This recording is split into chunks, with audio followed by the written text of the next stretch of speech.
SEC Media recap. Got to get Coop's thoughts on all of this here on the Sooner or Later Sports Show, presented by Insert Blank. That's Coop. I'm Jay. Thanks for being up here on the YouTube channel and listening wherever podcasts are downloaded and listened to while you're here. Please wipe your feet, like, subscribe, rate, review, and give us 5 stars. You don't think we deserve it? Go ahead and give us 5 anyway and gift it. So on today's episode of the Sooner or Later Sports Show, presented by Insert Blank, me and Coop's got a lot to talk about, like the SEC Media Days, and the media poll came out, plus the all-conference teams. We're also going to dive into a few other topics like, stuff. And we'll probably wrap things up with, can the Sooners make a title run, as well as why the Bluechip ratio says we can't. Coop, happy Sunday, my man. How you doing? Doing good. It's we've got to that spot. I think I said in our Discord, it feels like August 30th, 31st is like 11 billion days away because it's just hot outside. There's nothing, just hot. It's like the back end of July, just hot. And so, but I'm having a good Sunday. How about you? What's your Sunday feel like? Sunday's been going good, man. Just prepping content. I'm traveling this week, so I want to get some stuff out and ahead before I am basically disappearing for a few days. But, a lot of great stuff came out of last week's SEC Media Day. I'm still recovering from sleep. It was a very, very, very busy week. If you didn't check it out, me and John did a lot of stuff over on Locked On Sooners. I got to do some absurdly lucky interviews from Richard Johnson from CBS Sports, Jordan Rogers from ESPN, Jim Nagy popped up. And I mentioned it in the video, one of the videos I did of the recaps, but I kind of give some of y'all the story that haven't got to check it out yet. I don't know how it happened, but I somehow got lucky for him to pull up. So me and John's at the table. So our table's all locked on, just podcasts in general. And it's Oklahoma Day. And me and John's hanging out, prepping and waiting for BV to go up there. We had finished our interview with Robert Spears Jennings. And so we're like, all right, let's get stuff together, go downstairs, listen to BV do his intro. Because we did the RSJ interview like an hour before they were actually going out there. Mike Houck, shout out to him, the guy over at the SID over at OU, shot us a message and said, yeah, we're going to let you interview him. We'll do it early close to the holding room. Cool. Got that done, Coop. Went back to the table, chilled, and we look up. And Jim Nagy's walking around. I'm just like, I didn't realize he was in town, but it makes sense, Yeah. SEC Media Day. So, I was like, okay, he came with the team or whatnot. And so he's walking around. Our table is right next to Jay Crane and the folks from Crane & Co. So we're sitting right next to them. And he's headed over to them to do an interview as he knows them. And then... So John gets up, shakes his hands, and just introduces himself or whatnot. Introduces both. He's like, hey, we just want to introduce ourselves. We'll probably see you around. If you have time, we'd love to talk with you. If not, no worries. And he's like, I'll come back around. And I'm like, sure you are. Yeah. Yeah, sure you are. Appreciate it, though. Appreciate the niceness, right? Yeah. The nice gesture and everything. So he says this. And I'm like, yeah. So, I sit around there. He chit chats with, I think, Stoya and I think it was Eddie. I can't remember. It was either Eddie or Colton Sully. Somebody, a few people were talking to him. And so he chit chats with them. And he's like, yeah, I got to go do a couple hits and I'll come back over here. And again, in my mind, I'm like, you ain't coming back over here. Like, all right. So I sit around for a bit. I just have to wait. And I'm like, all right, BV's about to start. I'll give it 10 minutes and I'll go down there. Because we knew BV was going to go for a while. It wasn't a situation where we expected BV to not, BV, I think he was on a longer. BV gonna BV.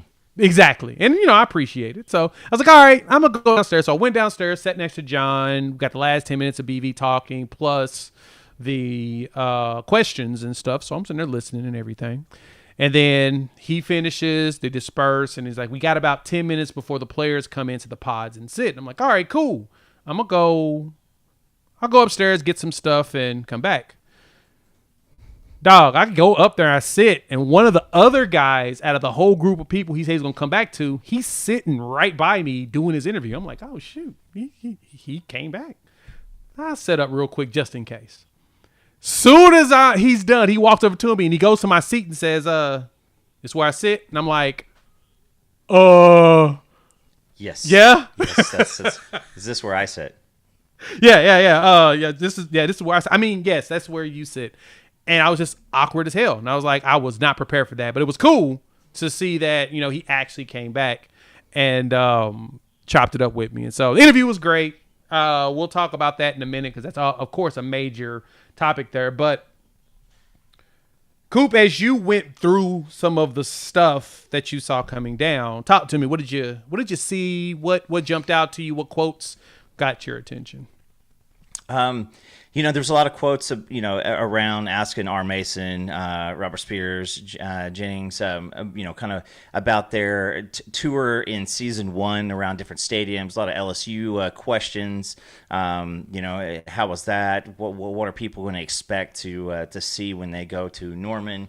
And so, I think that it was a really really good set of questions around, just your experience and, how you found that thing in season 1. What you're going to get when you go to Norman was another great one because it's funny when you listen to R. Mason. He kept on talking about a lot of AC/DC and a lot of rock and roll music, and so it's, some of those quotes were pretty funny. It seemed like the Mateer hype is starting to reach a national scale, and it's pretty crazy. Just the amount of people. It looked like there was the Arch Manning going up to Paul Feinbaum. That was a pretty funny exchange. Paul had a little fanboy on him, and then Mateer hops in and is like acts like he's going to jump right up on the set. And then thought better of it, or I don't know if people behind the camera were, going crazy, like, don't do it.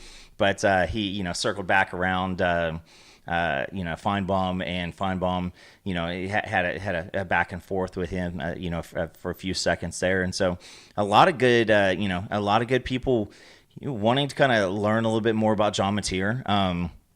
I like some of the questions that, went towards R. Mason, RSJ. It seems like they did a really, really good job, not taking some bait questions, on slamming the offense from last year. There was questions about Jackson Arnold coming back and playing, and so the guys were trained really, really well. R. Mason looked pretty stacked, but I mean RSJ, that dude just looks, like he was about to bust out the seams of of his tailored suit. And so yeah, there's a lot of good stuff there. BV seemed to talk about the relationship with him and Jim Nagy, in a better light in front of, I guess, all of the world. We see a lot of that around here, but really alleviated a couple of the the wonders of who's taking marching orders from who, and more let them know it's more of a collaboration. So it seemed pretty good. Didn't seem like there was much bulletin board material. The guys were, like I said, were trained up pretty well. But there's a little bit of a cat that ate the canary type of situation in Mateer. Seems like he wanted to just wanted to really, really say a lot more than he did. It seemed a lot of confidence. People just want to get in here and get to going. Yeah, so start off with BV. I liked how he opened, with talking about the snaps that we had from young players. Young snaps, yeah. That's 2 years in a row, Coop, right? Yeah. That we're playing a lot of the younger players, a lot more snaps than we probably even anticipated. And I remember when it was Miguel Chavez had dropped he had dropped the the stat that we had played the most, like freshmen, redshirt freshmen, and sophomores, to in a season in 2023. So we played a lot of young players, and then this year was very much similar to that, which you could tell. You could tell a lot of the youth was there. You could tell a lot of youth in the way people were playing, while at the same time, it's pretty exciting to see that we're able to play young players and be comfortable with it. I mean, we know how bad last year was, but the fact that you were able to do that with, that with a lot of young players in that defense, be able to do that, it's a pretty darn good thing. And I did like that BV was, pretty complimentary of, Jackson and others. Like you said, the other players did something similar. I like the fact that they handled it with a lot of grace. Yeah. They didn't have to go out there and take shots. They felt no need to, because why? Like what value do you bring? Yeah, there's nothing good about that.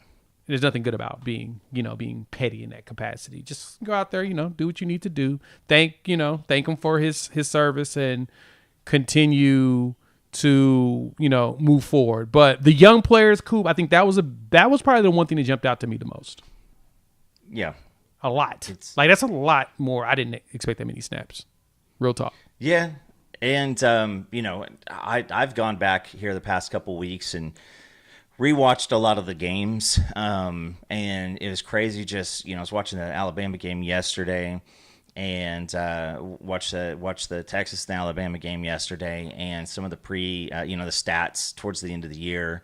OU was in the top 10 in yards per rush given up, and obviously they had old boy in the hurt locker, Jalen Milroe, and then but that defense just continued to show, and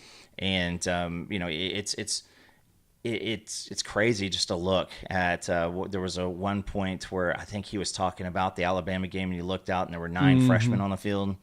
And so, you look at that and you're just like, well, I mean, that's only great experience. And if you can't, I mean, obviously nobody wants to go through a season like we just went through last year with the injuries and with the rotations, 9 different starting offensive linemen.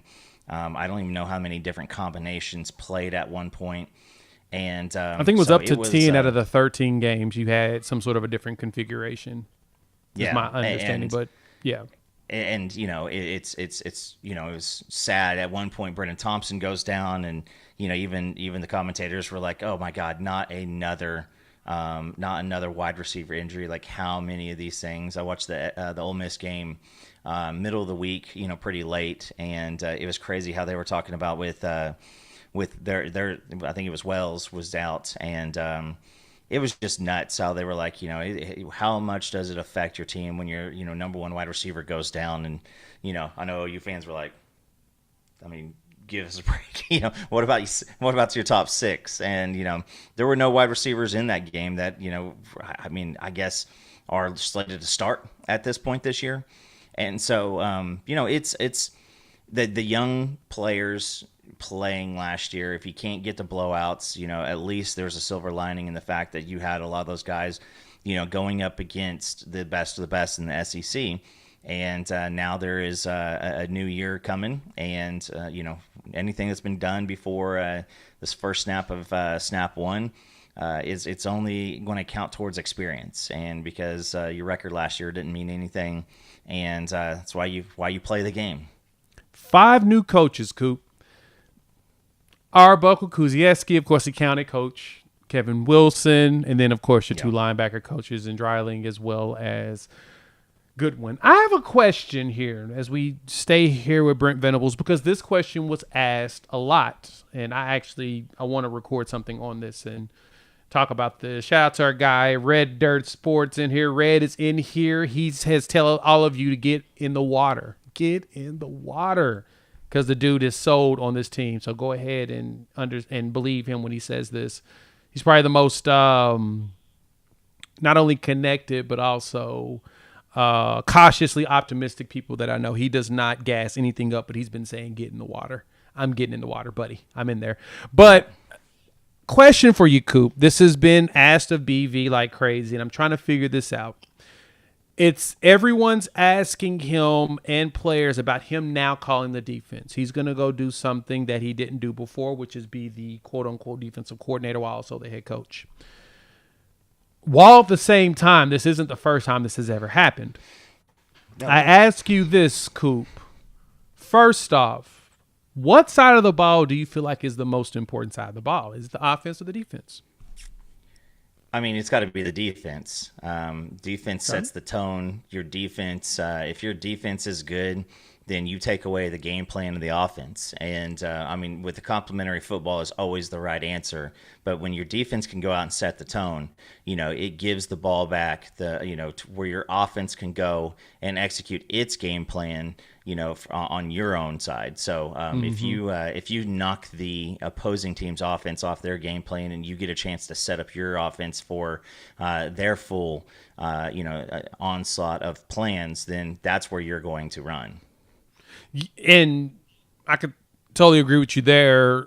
I feel like for myself, I think defense as well as important is a little bit more important. But I'm also, what we're seeing based upon everyone's actions is offense is the most important side of the ball. And I say that because what you typically see is that whenever someone gets hired, they're typically, most schools, teams, NFL or in college, are typically hiring more of the quote unquote offensive geniuses, the ones that are figuring out how to get past these defenses, which granted, we're seeing that more and more. And I think it's funny that a lot of people are saying, oh, even though a lot of people are questioning BV calling the plays on defense, when we have dudes that call the offensive plays all the time, like I don't understand. Like it's say, oh, he must be failing because now he needs to call his defense. No, he's really good at it. That's something that he's been very, very good at in his entire career. That's similar to why you have your offensive guys. You have, like, most recently, Lane Kiffin has given up the play calling duties. I think it was like a year ago he did. But Clark Lee over at Vanderbilt ran his defense last year, but he just gave it up to one of his internal guys. I actually expect BV to do something similar, but that's for another conversation. But Billy Napier still runs the offenses at Florida. Josh Heupel calls the offense at Tennessee. Sark calls the offense at Texas. Right? Jimbo Fisher, when he was there at A&M, it's not a good example, but at the same time, he was calling plays there. Right? But it's fascinating how very common it is on the offensive side of the ball, and no one truly blinks an eye much. But when you hear about a defensive guy doing it, people get, like, nervous. So it makes me feel like even though teams hire more offensive dudes because they're looking for people to outdo a defense, they think defense is more important. It's something that requires someone to be fully dedicated to in order to be successful. Thought that's a fascinating concept as everyone was asking BV about calling the defense this season. And I liked his response too, because he said, he went out there and it's no hidden secret that Jim Knowles was his first choice. And then when that first choice went away, he was his second choice. And in watching some of and God bless the folks who put all the games out on YouTube, because I kind of just happened into the 2008 Texas Tech game. And guess who was calling the defense against that high-flying, just disruptive team that just came off of a win versus Texas? It was Brent Venables. Brent Venables was the defensive coordinator. They absolutely stifled that entire Texas Tech offense that day. And that set you up. And so I think that it is, we've seen the backside of it to where your offense is really good and the defense is just an absolute sieve. And we've now seen what happens when your defense is good and your offense is just, absolutely just stagnant as all can get out. You got to have the complementary football. And with Brent Venables able to go out there and say, hey, listen, I was my second choice for the defense. And I don't think that this is going to be a long-term solution. I bet that, Brent Venables will slowly start handing things over. But I think that with how many head coaches on the staff, or how many coaches on the staff have play calling and head coaching duties now, you've got so many guys across the board. I mean, that's what made Nick Saban, great, is he would go out and he'd get these guys on these reclamation projects and bring them in They knew how to run stuff. They knew what would happen, and they would let let Saban know what their thoughts were. And I mean that's the reclamation project for Steve Sarkisian, was getting to Alabama, going in there, getting trusted with that offense, calling a good offense to go with a good defense. So you have to if you have any type of hope that you're going to go out and do the things that this team has plans for. You got to have, a respectable offense and a respectable defense. And it's crazy you say that, going back to that 2008 game, they knocked off the number one team in the country, Texas, at the time, knocked them off 39-33, beat Oklahoma State, who was number 9 in the country at the time, 56-20, and then lost to Oklahoma right afterwards. And the funny thing about that is when you look at their entire breakdown on the season, they scored at minimum 35 points in every single game except for against Oklahoma. And let's be honest, that was, I want to say that it was, I'm check my math here, 35-3 at halftime. Yes, so yes, it was. No, I'm sorry, you were close, but not correct. It was 42-7 at the half. Okay, for Texas Tech. Yes, they had 7 points. They scored a touchdown in the second quarter. So the goal, I mean, the point remains. I mean, you look at it was 35-7 in the second quarter though, because Oklahoma was blasting their tail in that game. I'm looking at the box score now because I'm cracking up at it. But regardless, you've got all these guys calling these plays, for their team on the offensive side, and you've got the the scarecrow offensive coordinator who is it by name. But I promise you, it's you want to have faith in one side of the ball. Then I want to say that, like, the defense, if you need a stop, and if you need to go out and actually make that happen, and I know that somebody's in here chirping, but Ben Arbuckle was a guy who was going somewhere big this season, and that was there was talks in that early. That was one of the I don't know for sure if Arbuckle was the number 1 or number 2, but he sure as hell wasn't number 5th option. And nope. A lot of the reason why is you wanted to bring somebody who was going to be able to bring some continuation. And then that's one of the things that John Mateer talked about this weekend was, he didn't have to come in and learn a new offense. Like, he was going to have to come in and learn a new offense if he went to a North Carolina or if he went somewhere else. But having that continuation with Arbuckle, having that continuation, and I hate trying to even say his name, the quarterback coach. That's Coos. Coach Coos. Coach Coos is what they call him. So that is a big thing. Is you're going to want to go in and install this offense, and if you've got multiple people who are out there able to do it, I heard in the spring that a lot of the defense was pretty frustrated because the offense was actually clicking, and so when your offense comes in, that's only going to make the defense even better because, the defense, you got to give it up to them last year for doing as well as they did, going up against, almost nothing all season long in practice. Mm-hmm. And so their best, practice came on Saturdays. And so you've got John Mateer, who is still yet Before to be you seen. get to that, yeah, right. Yeah, exactly. It is yet to be seen.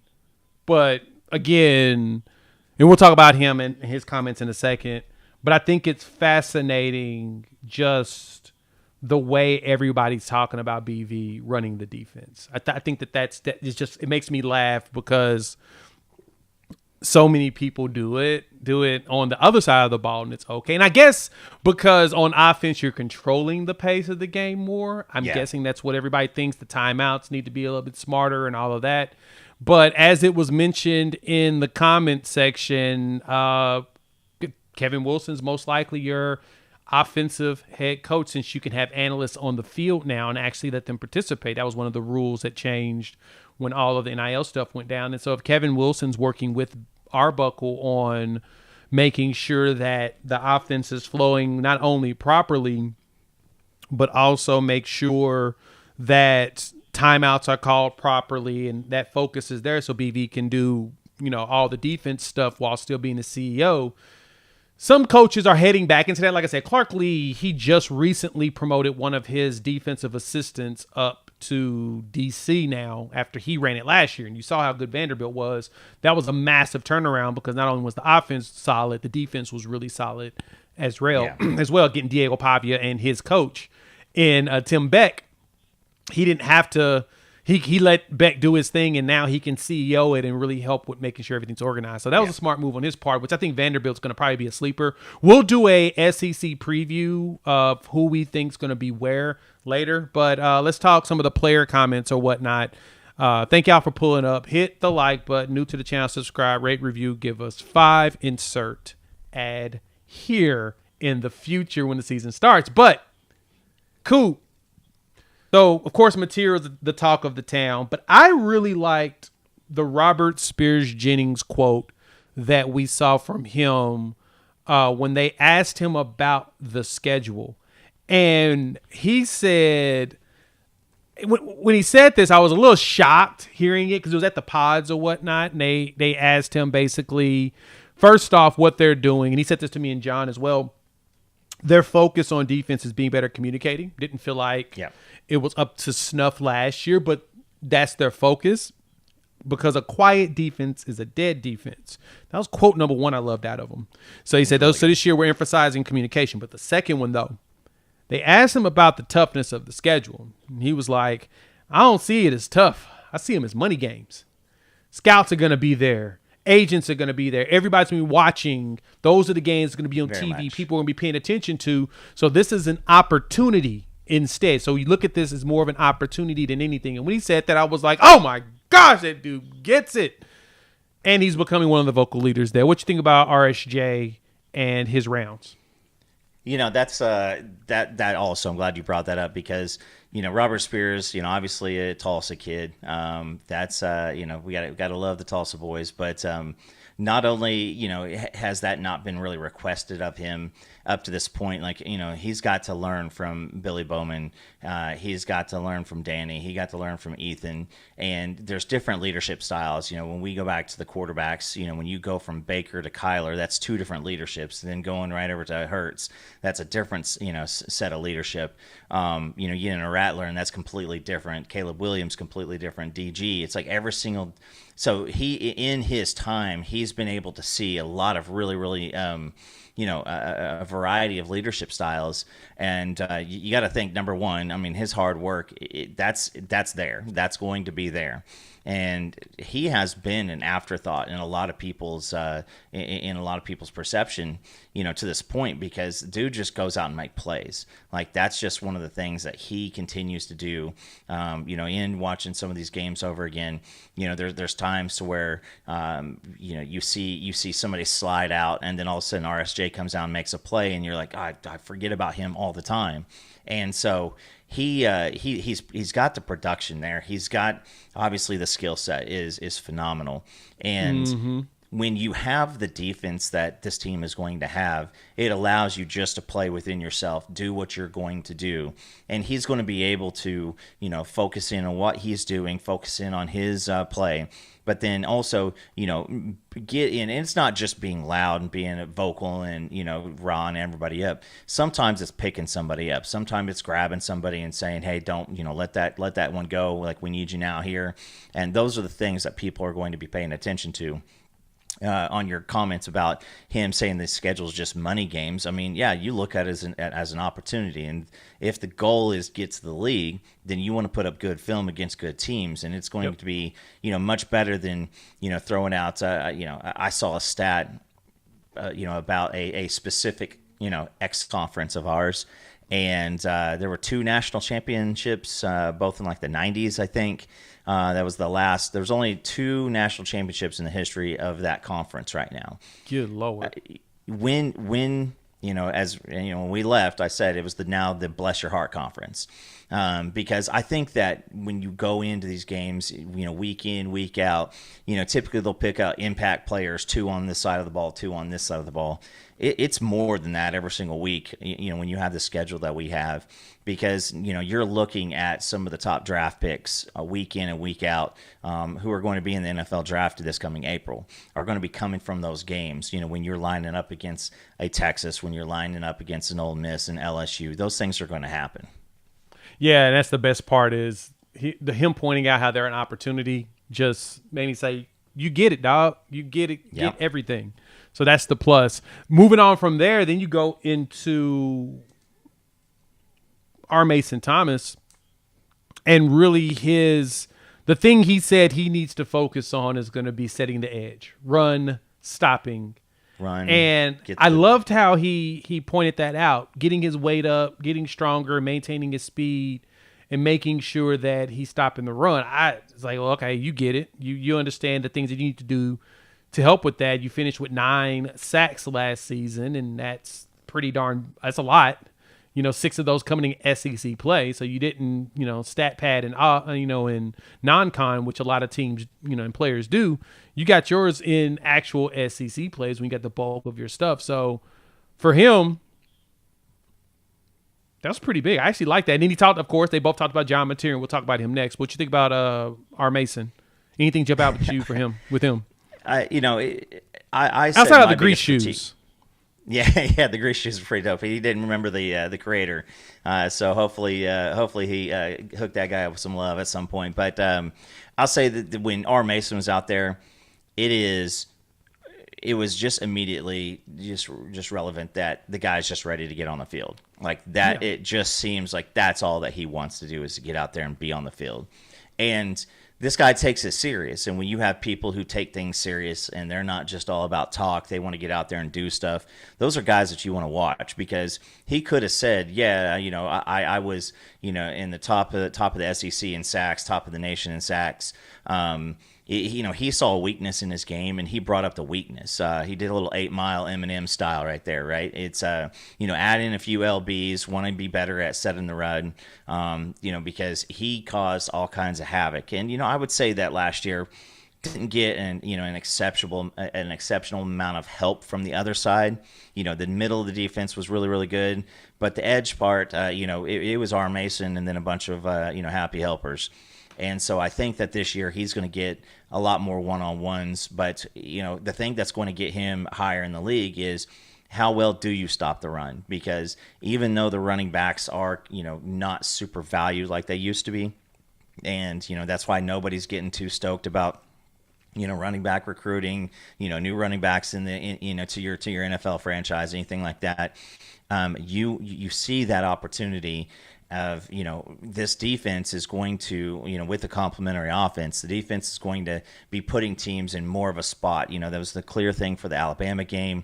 A lot of R. Mason's production is when it was a dead set, we know that they're passing the ball, R. Mason showed up all the time. And it wasn't always getting there. It was forcing pressure, forcing up into somebody else, forcing somebody into a bad read, a bad coverage. And, so I think that that's good. Him wanting to point out the things that he needs to get better at, I'm all for that, because this year, I think that there is going to be a lot more explosion on the other side too. And then they both talked about, of course, our guy, John Mateer, said he's funny, said that he does a really good job of leading, very vocal. But they all said that he's funny. They both smiled whenever he was mentioned, which I thought was pretty funny. How'd you feel about Mateer's comments? Of course, everyone's comparing to Baker, and he says, he appreciates, this high praise. He's focused on being him and competing. What'd you think about that? Because I know Baker Mayfield just recently made some comments about him as well. Yeah, in Baker's football camp was this weekend, but he got a little Goodfellas there. He reminded me of Joe Pesci when he says, "What do you mean funny?" He's like, "Hey, I'm just busting your balls, whatever."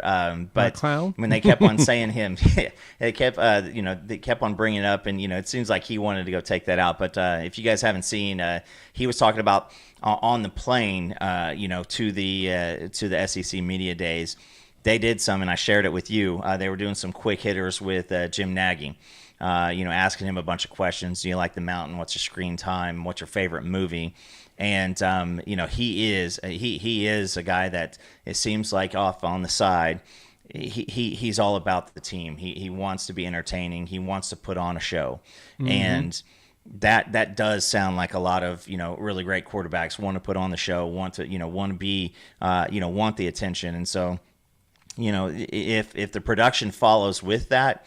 this is going to be somebody that people are going to love as a fan, and then everybody else is going to hate because, people are going to be drawn to him.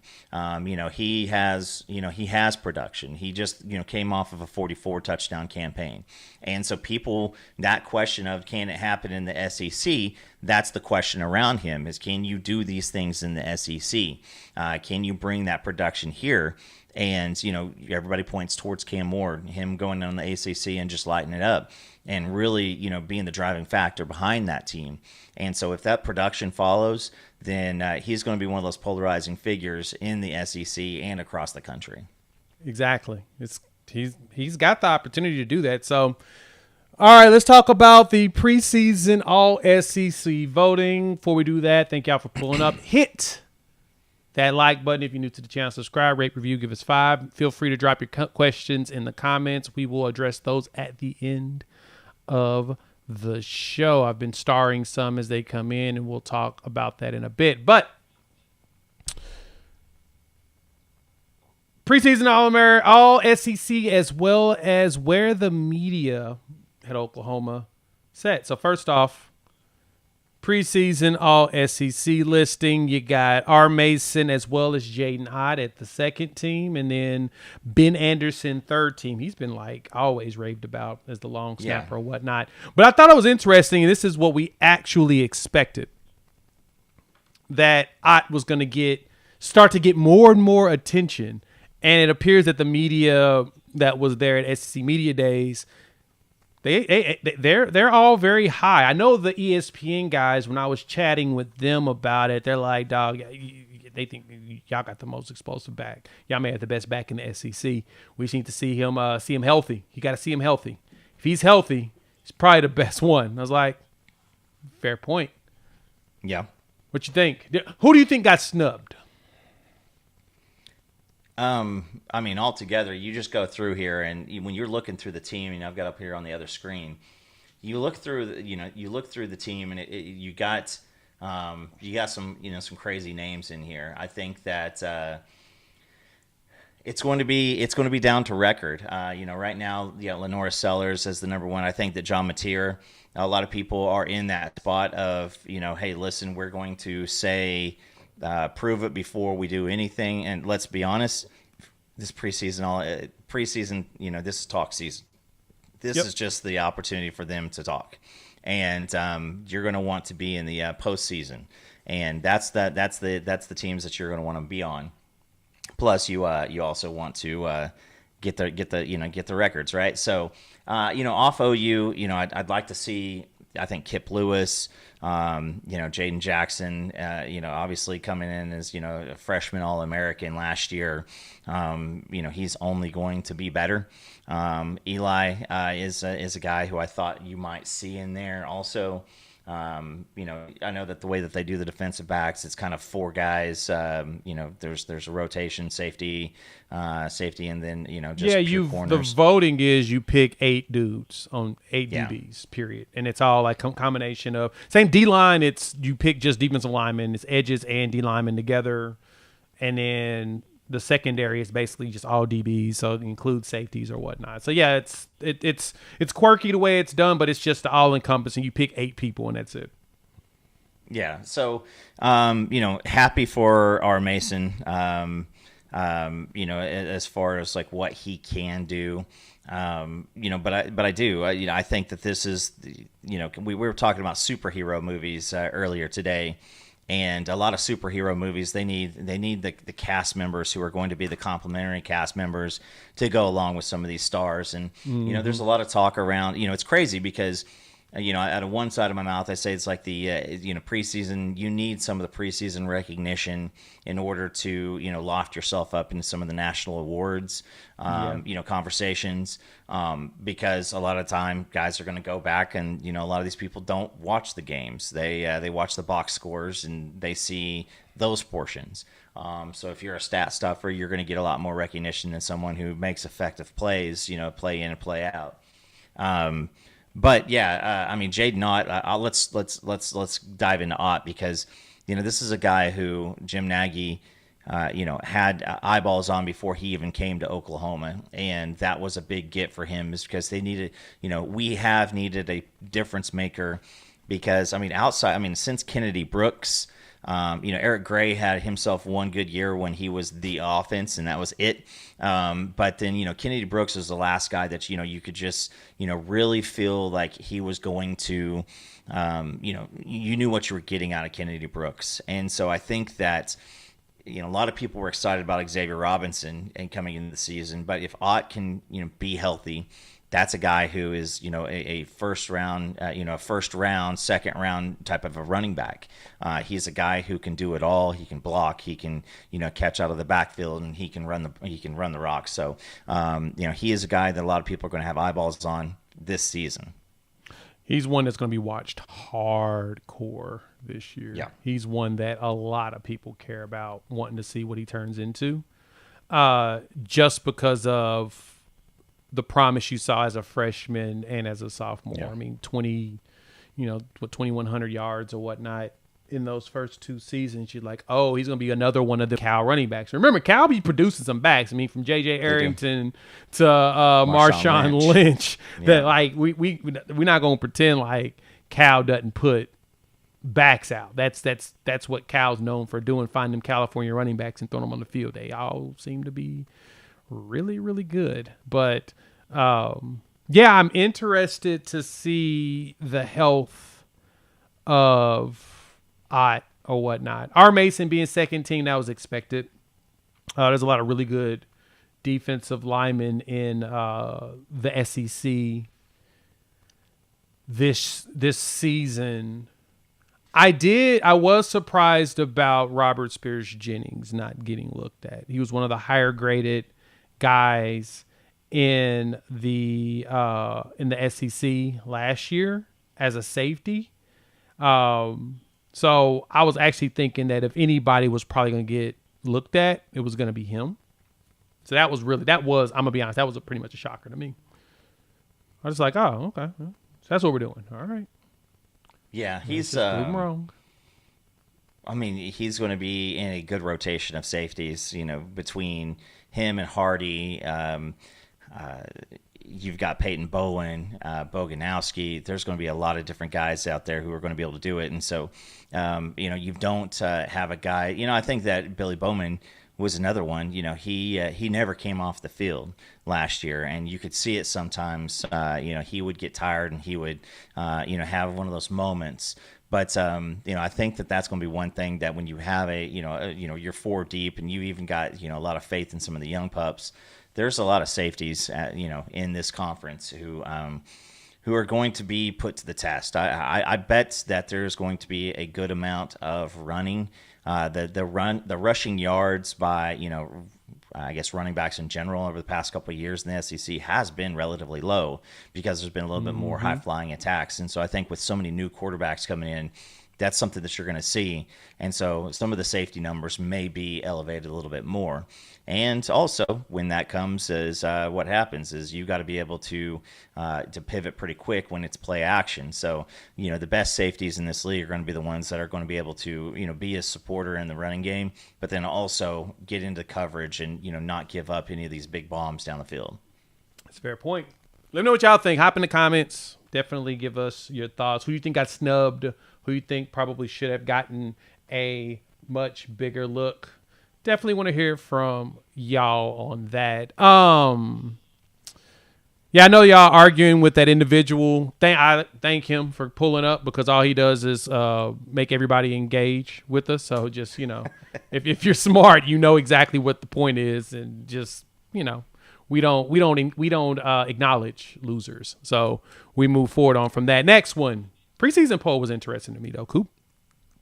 So after you did the whole preseason poll, you have, I actually agree with you, Sooner Cowboy. Kip probably should have gotten a lot more recognition on there, but, yeah. So, that's a crazy one. Right. And, Chuck, you're right. Nagy was me when I chatted with Nagy about it, too. You mentioned that Ott is healthy. And that's the exciting part. And his offensive line's going to be real good. Really good. Just like old school. But yeah. preseason poll, and it's funny because you're hearing the national, a lot of the media at the SEC, everybody's intrigued by Oklahoma. They want to see the bounce back. They want to see if the bounce back actually happens. And, granted, I totally get it because the bounce back is the most important thing. We want to see if the team, fixes everything it needs to fix. Well, here we are. And when they did the polling, Oklahoma set at number 10. But they got 3 votes to win the conference. What you think about that? Hey, you're right. You're right where you want to be, I guess. It is a show me year. You got to get out there and do it. This will be Oklahoma's going to be a team that after 5 or 6 games, people are going to know. All right, so what are we looking at? Because you go out and you throw the offense, and that's what it is. It's does the offensive line, can they be better, and can the weapons around Mateer allow them to have an identity on offense? And it's that. And I'm just going to go off of looking at production because there's no. John Mateer has done it in a lower conference. He went out and he put the numbers up. He played the teams out in front of him. That was Arbuckle, and that was every single bit about it. You got to show up, and you got to do what it's going to, what you can. I think that the offensive line, it's going to be the basic situation as it was last year, is if the offensive line can go out there and, be a formidable crew, then this team is going to be hell to deal with, because I think that the way the schedule breaks out is very, very, very favorable where the buys are. Getting LSU at home at the end of the season, that game could mean a lot, for the conference. And so you also got to be healthy. And listen, if you are one of the people who says, we just got to stay healthy this year, we can't have a repeat of last year, that's never been a situation, in this team. I mean, I guess you could say maybe the 2009 season when, Bradford goes down against BYU, Gresham gets hurt, you have the Landry Jones era begin.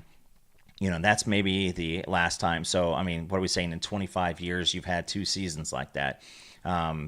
This is going to be a year. This is going to be a year to where if you have the health around it, it's going to be, does the offensive line progress? And that none of the offensive line, hopium, coming from us is unfounded. We talk to a lot of people, and a lot of people are very excited about what this offensive line is going to be.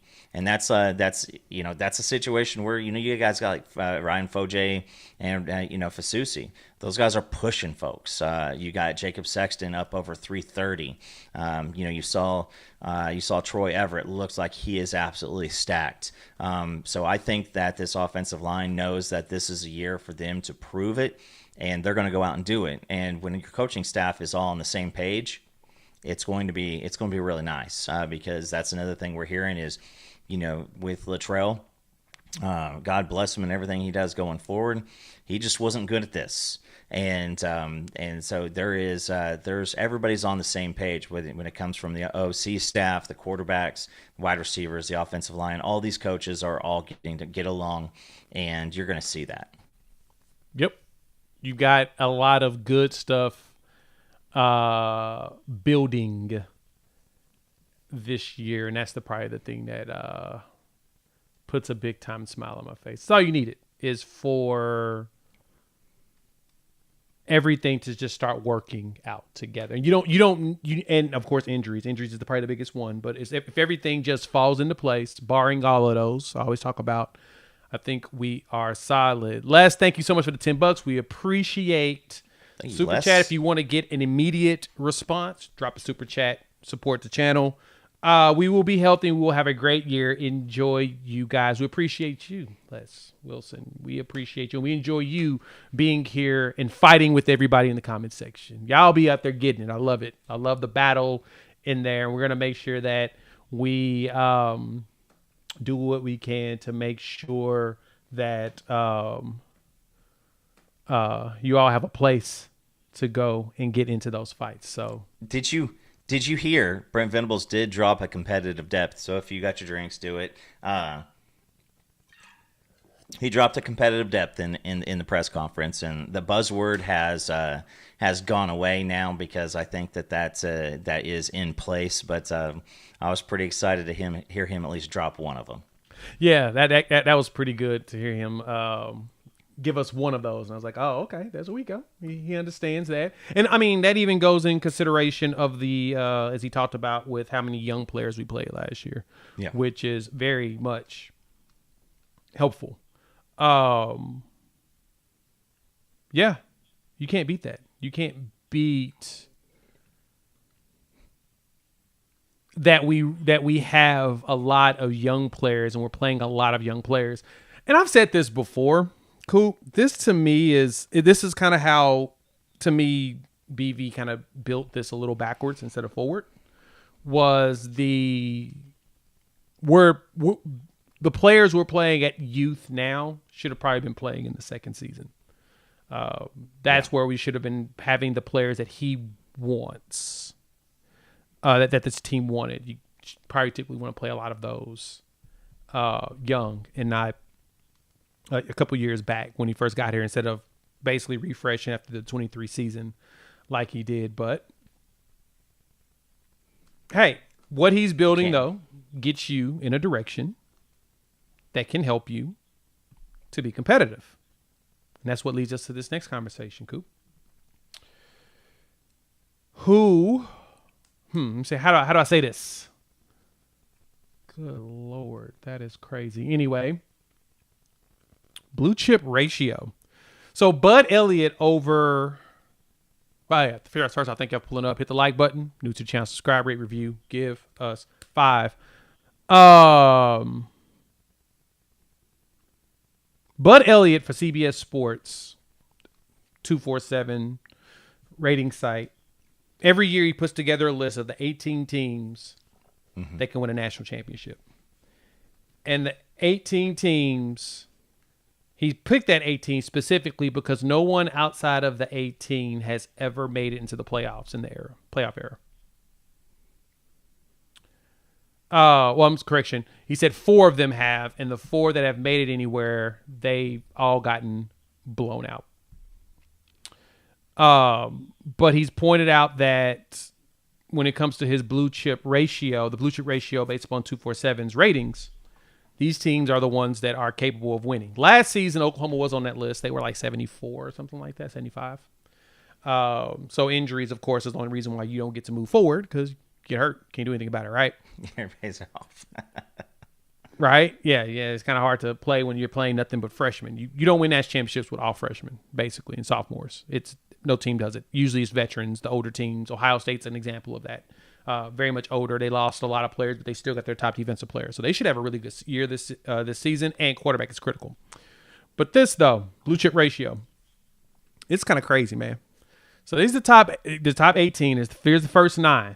And guess who's number 9 there, Coop? Oh, yes. This was one of the teams that lost. Washington. That was, I think Washington wasn't on the top of the blue chip. Was it 2 years ago when they lost to Michigan? That might have been one of the teams. And then, but yeah, I mean, this is who you think it is. I mean, this list is going to be the same probably next year. There's not, it is still about the Jimmies and Joes. You got to have the players, especially in key positions, and you also have to have the coaching, and you have to. I mean, let's be honest. There has to be a little bit of luck in here too, because getting through the entire season, somebody gets rolled up on in the second to last week, and if you don't have quality depth behind them, that's tough. But also, you take a starter who is a guy who's headed for the league, and if he tweaks his ankle and he's able to come back 2 weeks later, that's lucky. If it's 6 weeks later, that's unlucky. So, OU being on this one obviously doesn't surprise me. OU's been, recruiting at a high clip for a long time, and this you're going to pick your, most of the playoffs teams are going to be right out of this group. These are the ones. And as we know, Phil Steele, who makes one of the football Bibles that I read every year and make sure I order, he has Oklahoma as his 9th best team. And actually, let me see something.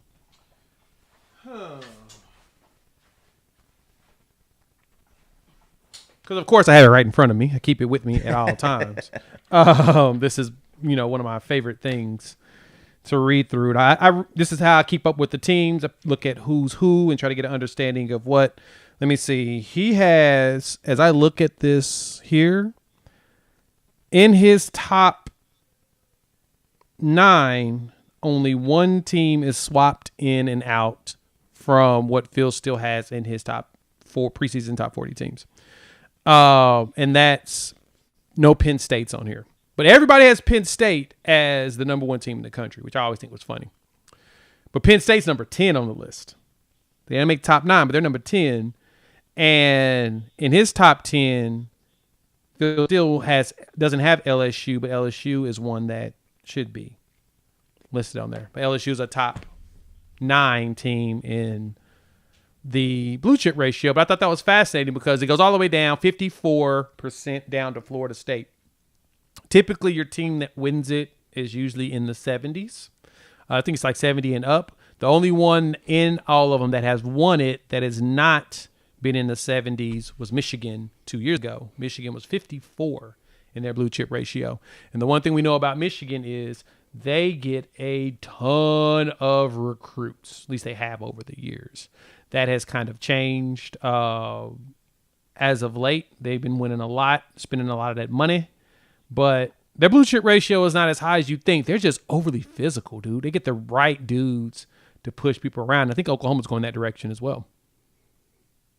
It's I mean, when you see teams like Wisconsin, Penn State, Michigan, those guys, the difference between them and Ohio State just in general is the fact that Ohio State throws some skill out there too. Because those teams up there are always going to get great athletes on the defensive and offensive line. Michigan's always going to have great running backs. They're always going to be able to run the ball.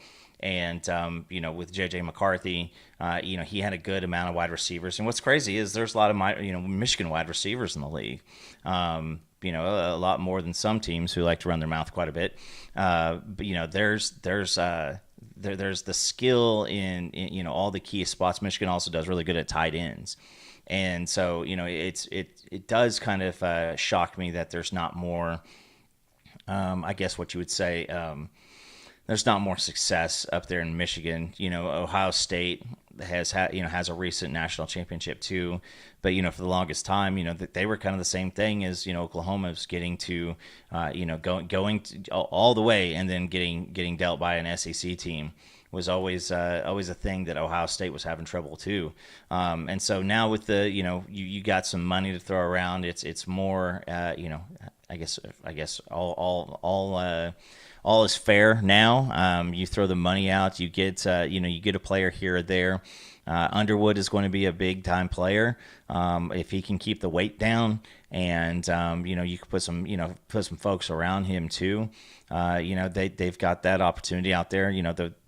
There's always going to be the asterisks on Michigan's national championship with the old Spygate situation, and so they're going to want to get back up there. But I mean, you got to have the guys, because let's just go. I mean, if you've got 5 offensive linemen who are just really, really good, and you get into a winner take all type of a game, you can play well as a unit, and you're still going to give up your fair share.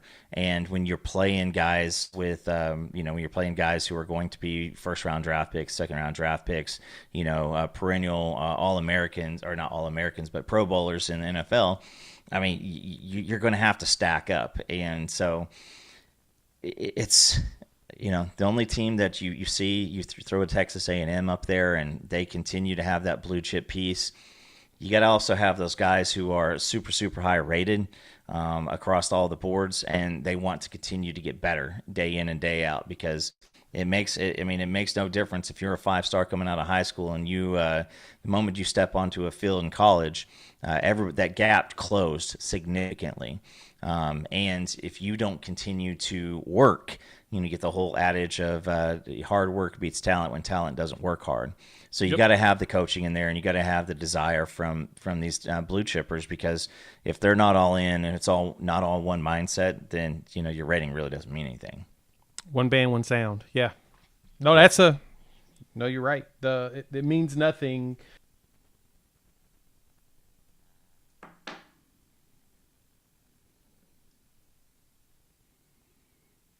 I don't know if I am out or if Jay bounced. I still see a recording here, so drop into the comments if it's just me here working. Topher, give me something in the chat. Let me know if that was Jay who disappeared.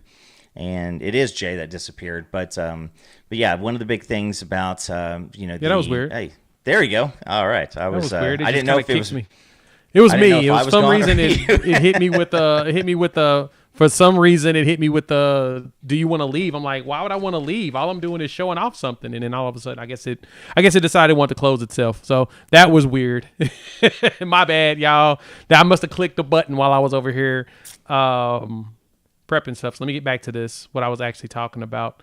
Gotta love tech, right? That's my favorite thing about technology, is that it always got some weird stuff populating. Anyway, back to my whole point on this is a lot of these teams, it's funny when you look at it, how many teams end up with 70 plus on the blue chip ratio piece, and it just still doesn't lead to a championship. Perfect example. I mean, like, look at Oregon, right? Oregon's one, I think they're like consistently always up there, especially over the last, what 10 years, 15 years, right? They've been to a national championship. I think they've actually been to a couple.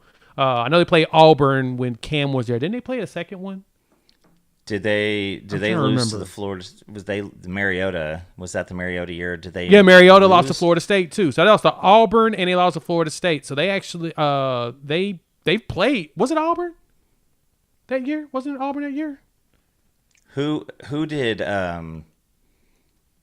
Cardell Jones come in, and is it the year that Ohio State lost?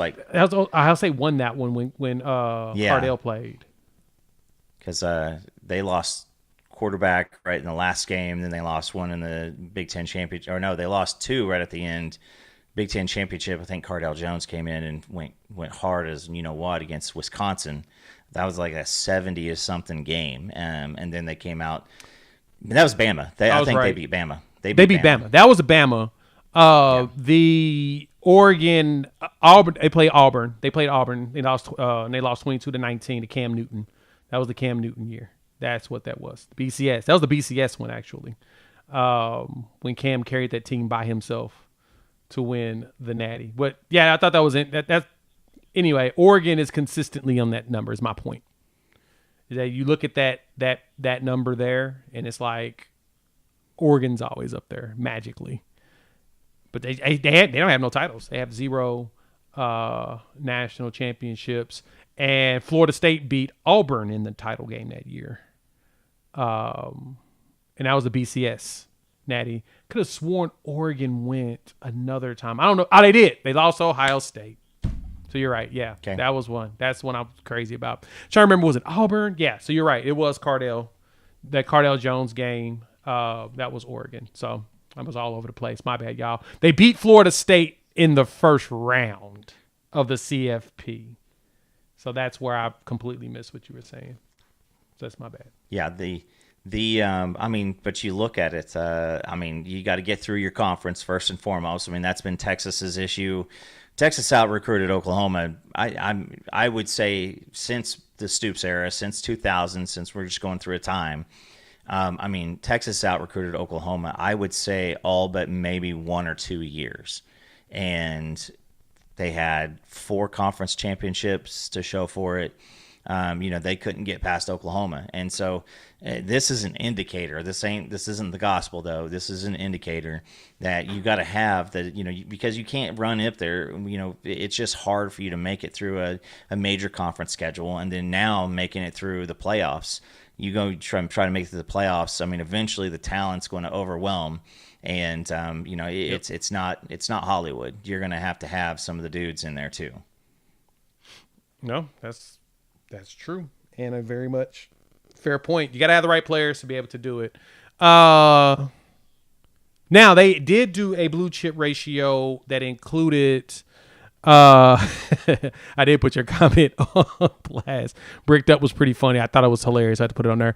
But I did look at the what's this? The transfer one, because they did it with transfer. So that number that I showed y'all was only high school recruits. Did not include a single transfer, but this is the transfer rate, and Oklahoma is rated at like number 12 if you include transfers, 56%. So they're at that Michigan-ish number there. Them and Clemson with Florida right there above them because of the number of the transfers that they brought in. So I thought that was also interesting. Because, when you really look at it, a lot of your transfers are players that were not rated very high, but they were really good. And then they move up from whatever program they were to, a more elite program in comparison and opportunity to play. So I thought that was really interesting too. It was, thought that was interesting, but it's a good question. Will they lean in the run game? I do believe we will have a heavy, heavy, heavy run game this year, especially because Mateer's a runner. I mean, he throws very well, but he's a runner too. And, your running game is going to open up a lot with Mateer. What did he weigh in at? 220? Was it 221 or 225? Something like that. He's a big boy. He is, you could tell, when he was standing up next to a couple different guys. I mean, the guy is thicker. He had to put on a little bit of extra muscle because, I don't think that you can really. You may be able to stuff the stats, but I don't think Mateer is going to be running for like 1,000 yards or anything like that. Like I think that, a good spot for him to be is around the 400 yards. He's going to want to take it off, and that's there's difference in designed runs and just scramble drill to where he's getting out and getting out there and going. But I mean, you gotta go back to last year. I made the comment earlier that in the spring, I think the offense was having a lot of success, a lot more than the defense expected for them to have. Right. With a brand new offensive system, new quarterback, and everything.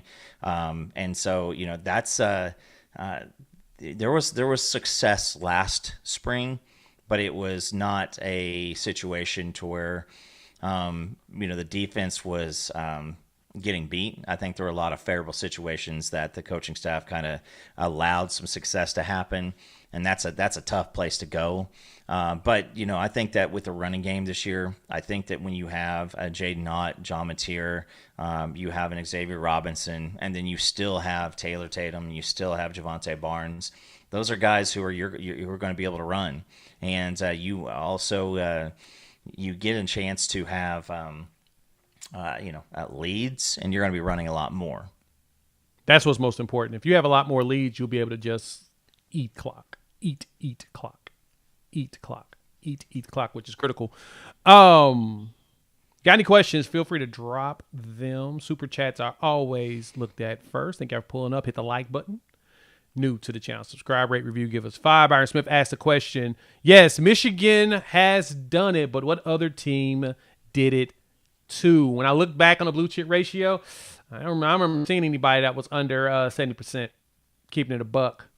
Probably the closest one was because I think they started this back when CFP started. So yeah, none of the teams that won the Natty since the college football playoffs has started has won it outside of Michigan with 50-something%. Before that, I think that Auburn team with Cam was probably the only one. Because that team had, I think, one offensive lineman that took some snaps in the NFL, but they didn't really have anybody go to the pros. That offense was literally Cam Newton and the Pips. I can't think of, there's like nobody else that I can think of there. Michigan is the only one that has done it. And again, that was because they are a overly physical squad. They were a squad that would just beat the crap out of everybody.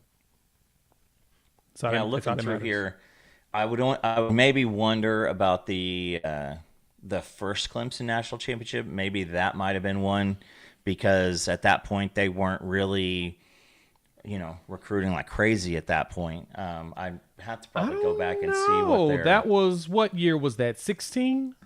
16. Let me look at the 2015 class. 2015 Clemson class was top 9. 2014 Clemson class, they were number 9 in the country. In 15, in 14 they were 16th with 10 4-stars in that class. And then we'll go to 13. So we'll do the first 3 classes just to be fair here. They were 15th with 10 more. So That's still pretty good. I mean, that's still pretty good. it's still pretty high, right? It's still pretty darn high. But Michigan was up there as well, but they had a lot of 3-stars on their rosters. Clemson was 20 when you go back to 2012, 10 4, 10 3 stars. So, yeah. That's a good question. They may have been one. Maybe. They may have. I'd have to go back and count and look through the entire roster and see. But 16 was a big class for them. 1, 5, 11, 4-stars, 8, 3-stars. And that team was really good. I see the Tebow year of Florida. I mean, back then Florida was absolutely dealing. So I would say that was probably a really good, because I remember that national championship. I mean, I know that OU alone had, 4 first-rounders that year. Tebow went at the end to the Broncos. I'm sorry. I still remember where I was. I was sitting next to Al Ashback when that happened. At the bar in Norman, and I remember being pissed. But yeah, I would probably, I mean, just looking through here, I just don't see, because you got a lot of Alabamas, Florida, LSU, Florida, Southern Cal. You get back into the 2000s, and I mean, Yeah.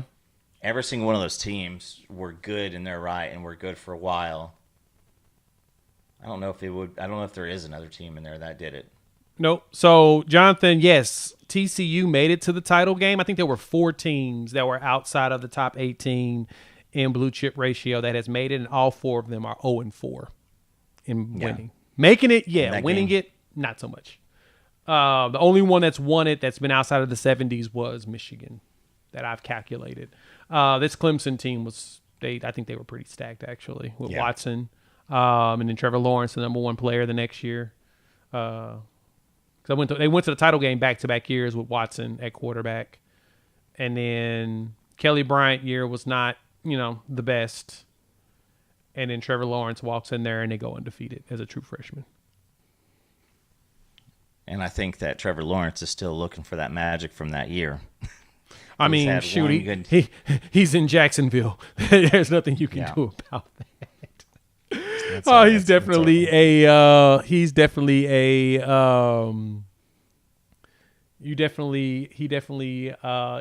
a product of his environment. And I love a lot of people point out the Mateer playing out west. I mean, as pointed out, Jackson Dart was playing out there in the pack.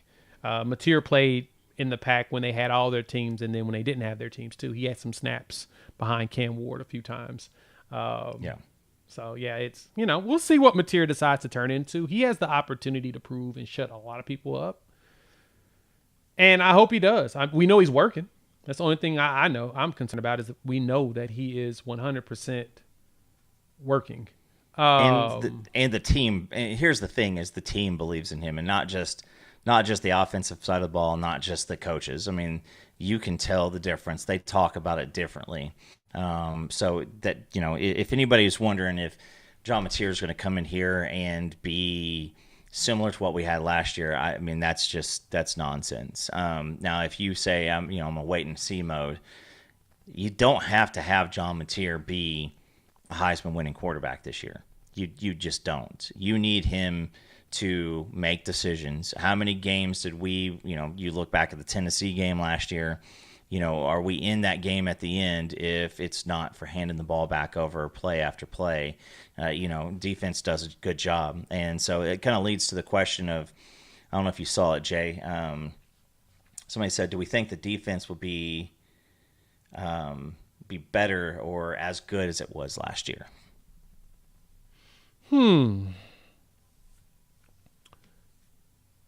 Yeah, we've talked about this. Defense should be better. Better think in overall numbers, mainly because the offense is going to allow them to do that. I can kind of go both ways on this one. I think that, and I was sharing this with somebody the other day.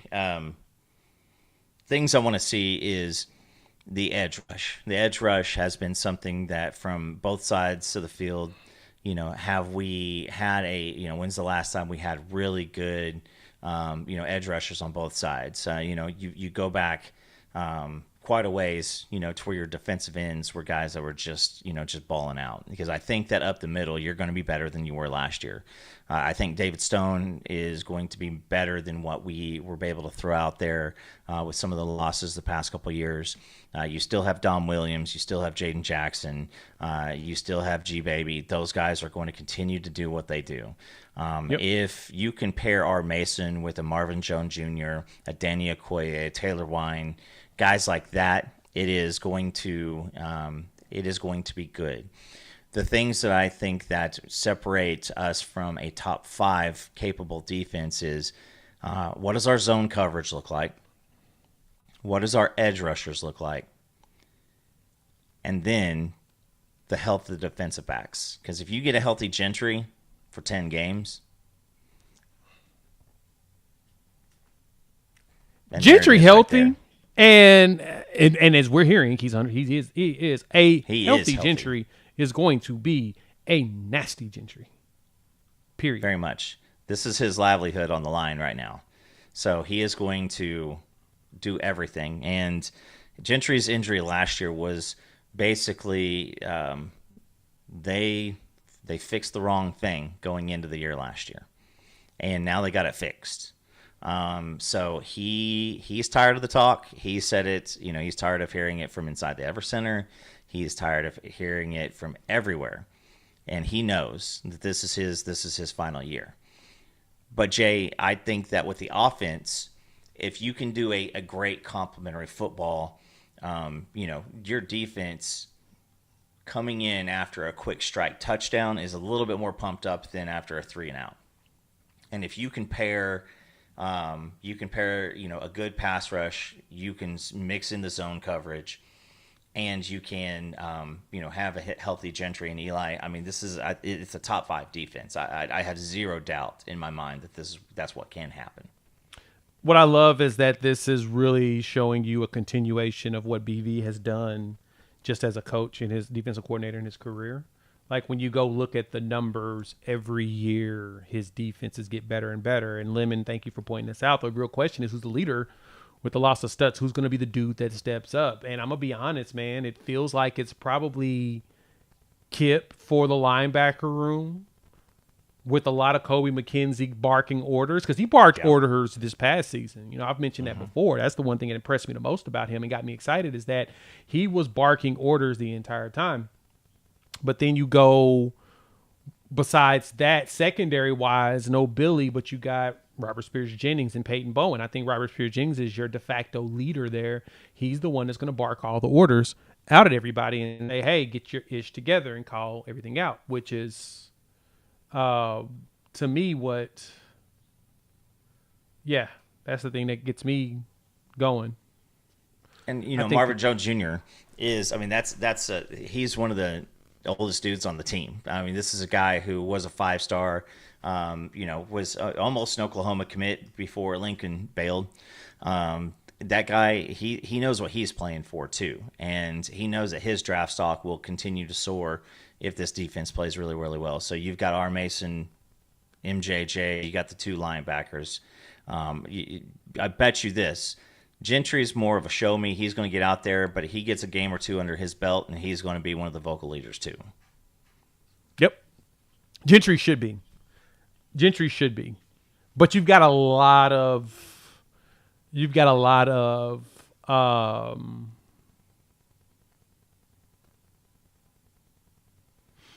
you've got a lot of options when it comes to those that want to be vocal. But they've already all said that communication is critical for them. So our Mason Thomas said it.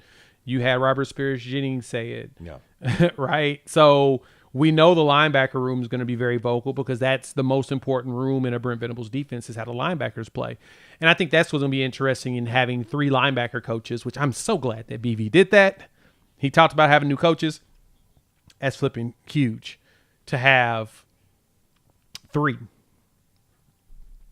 Not 1, but 3 linebacker coaches this season, Coop. That's going to be probably your game-changing difference. So I'm looking at this. I pulled up the numbers on it. So when BV got to Clemson, left Oklahoma, we had an SP plus defense and defense efficiency of 4.10. Defect was at 6. DSRS was at 4. He goes to Clemson in 2012. Their defense is 54th ranked in efficiency. 54th, 44th in SP plus defense, 58th. Average of about 50. Season 2 moves up to 9, 28th range or whatnot. Third year, they were the number 1 defense in the country in efficiency. The year after that, in 15, they were number 2, 21 FP plus, but they were number 2 in efficiency, which for this team now, we passed the third year. The defense was ranked in the top 15 in efficiency overall. 10, I think number 10 in ESPN's efficiency, 15th in around the SP plus and a lot of the other metrics. I think D-Score had them at 10, but you had no offense. So, of course, your defense is doing all the work. Year after, he goes to number 2 and is consistent, and that's when they had a quarterback replacement. That's when you had Kelly going out there. Actually, you get Deshaun Watson's first year going. Then the next year, Watson gets going, and it's just maintaining defense. That's where we're going. We should be able to have a top 5 defense at the end of this season. It's no excuse. We're only playing 2 returning quarterbacks. Next season, in 26, it's going to be different because you're going to have a lot of people come back. But, yeah, this year, yeah. Should be much better in that capacity. Should be potentially that. So I'm here for it, man. The blue chip ratio says we have a chance. So I say we have a chance. Yeah, and there's questions about the safeties going in there. I don't know if this is the last thing before we let everybody get back to their lives, but I'll tell you one thing is you're already starting to see the safety room with. I think that Robert Spears Jennings is he's the only de facto starter at this point in the safety room. I think that there will be a lot of guys that play between Hardy and Powers and Peyton Bowen. But, Peyton Bowen has, he's got a ton to prove this year because he has had, the nicks and bruises here and there. He's had a lot of, it's safe to say that we've all expected a lot more out of Peyton Bowen than we've seen at this point. And because a lot of the oh wows have been in spring training and fall camps and stuff like that. So he's getting pushed right now by both Hardy and Powers. Powers is playing a lot. Powers is proving himself to be a person that they're going to make it hard to keep him off the field. Boganowski is still Boganowski. Can he put the brains behind the athletic ability and get out there and do that? It's going to be a lot of fun watching that safety room because that's where BV's wanted it. Is you've got different guys with different peak skill sets. You look at the cheetah position between Omasigo. You get guys like I just said Powers, and then you have Kendall Dolby, who just was one of the most I guess team coveted defenders 2 years ago, and we saw what he was before he went down versus Tennessee last year. Exactly. This team's finally got to a spot to where you've got so many different guys that when you rotate healthy, fresh bodies out there, you don't miss a beat, and there's going to be a lot of creativity happening, and not only on the defense, but that circling it back, Jay.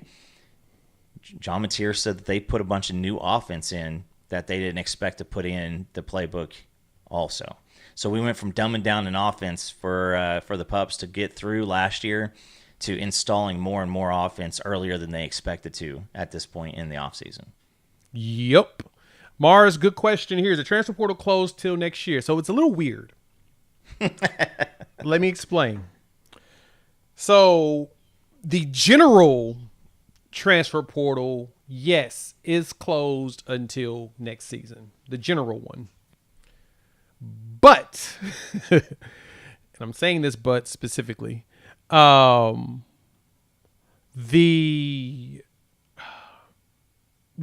the settlement went down July 1st and everything was signed mid-July, there was I think it was a 30-day window. Let me see.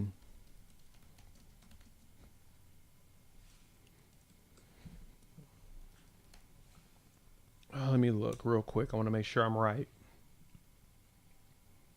Because you always have the situation where if a coach bails, then you got or they get fired, or they get fired. Yeah. So I was right. So there's a designated student athlete rule that comes from the settlement that went into effect July 7th, and it closes August 5th. So that window is open right now. And what that window was created for was for those situations where teams were cutting players because they had to get underneath that 105 number before July 1st. But those kids are considered grandfathered in because the judge said the students did not deserve to lose their spots just because of the settlement. This should be phased out instead of an instant cutoff. So any of those kids that want to return can. And so there's a one-time transfer window that opened July 7th through August 5th. That's why you're starting to see some kids enter the portal. If the kid is marked as a designated student, the team has to mark them as that. Then they can go ahead and get back in the portal and go somewhere else. For example, we had some players that entered the portal, but they came back. We actually have some kids come back over the last couple weeks. Last week or so. When we looked at the roster, me and Coop went through it. You got some guys in secondary like Jocelyn Malaska, the big corner that came here from Utah. He's back on the most recent roster, so he did not leave. Let me go see when I looked at this portal stuff. Let me see who else entered the portal. I'm actually surprised that Gabe Salchuk is still here. Not gonna lie, did not expect him to be sticking around, but Gavin goes to Florida State. He sticks around, which was it. Patterson McDonald, was he another one that was? I think so. I don't know if he came back. I did not see him on. I didn't see him on the roster, but let me go look real quick. I will pull that up right now because I'm actually curious to if he is there. But you did have some kids that showed up, so it was weird. It's like I said, it's been weird looking at it that way. But yeah, you got a lot of players that came. I looked on there. I was like, wait, why is he still on the rock? Oh, it was the designated deal. So, Malaska's back. Reed DeQuasi, the DB that was here from Carl Albert. He played quarterback at Carl Albert before he got hurt. He's back on the roster. It was very interesting to see a lot of these players that actually made a return. So, yeah. Nothing, I would say, bless all of them for being here. But I don't think that we're going to see any names names of note to be heading out or heading back in at this point. Mm-mm. It is, we can put that one to bed for right now. Yeah, that's really it. But you also got your freshmen that have pulled up. You've got CJ Nixon as well as Marcus James on the defensive side of the ball. So you're getting a little bit deeper on that one. So, all right, no more questions. We're going to be out. We're going to wrap this bad boy up, put a bow on it, get up out of this place. Thank y'all, as usual, for pulling up. Hit the like button if you're new to the channel. Subscribe, rate, review. Give us 5. And we'll be back next Sunday. We'll do our SEC stuff. We'll talk about teams and We'll talk about who we think's, where we rank them and who's good, and prepare ourselves for the actual season. Because fall camp comes, for the question I might ask this, I forgot to answer it. Fall camp's in like a week and a half, like 2 weeks. We'll say 2 weeks to be safe. Fall camp's in 2 weeks, and then, hey, talk season's over. You have a good night. Happy Sunday. Perch.